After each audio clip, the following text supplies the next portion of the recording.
आए हाथा हमारा मन न लगैया होता मैया देखला दे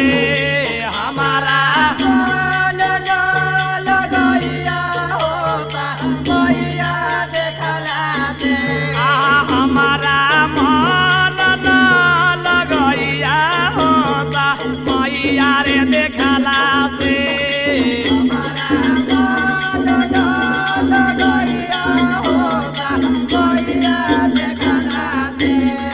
मैया देखला दे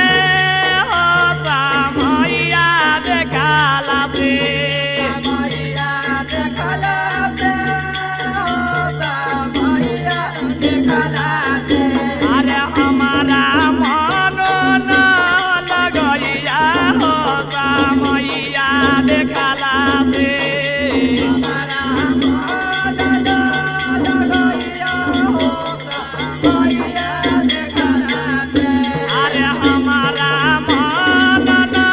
लगैया होता मैया देखला दे हमारा मन न लगैया होता मैया देखला दे आई कहलन नंदी कहलन कि हमारा मन न लगैया आई समैया देखला से देखला दे माए बाबू कहतन गे बेटी सुना भाई भौजाई के रीति छोड़ा हमर बात सुना अरे माए कहे बेटी ओई हा जई हा कहे बेटी आई हा जई हा बाबू कहेला छौ माते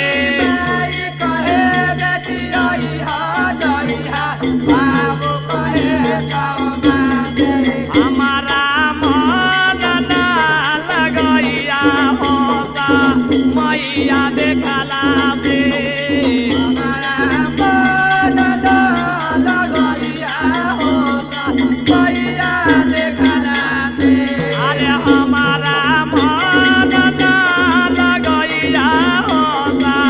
मैया देखला दे हमारा मन न लगैया होता मैया देखला दे माए कहे गे बेटी आवते जाइत रहिया आ बाबू कहे 6 महीना साल भर पर एक बार आबा तो भाई भौजाई तोरा मान करतो हाँ उस समय में नंदिया के देख देख के भौजी की करैया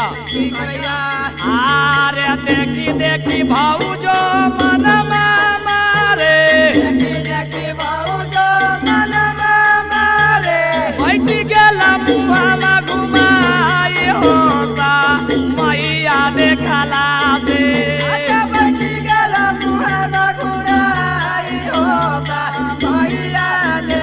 अरे हमारा मन न लगैया होता मैया देखला दे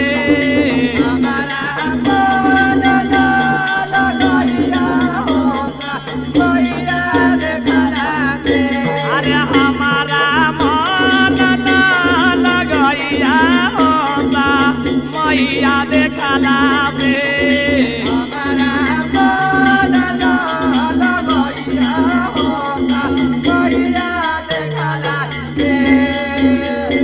जब ननद गेलन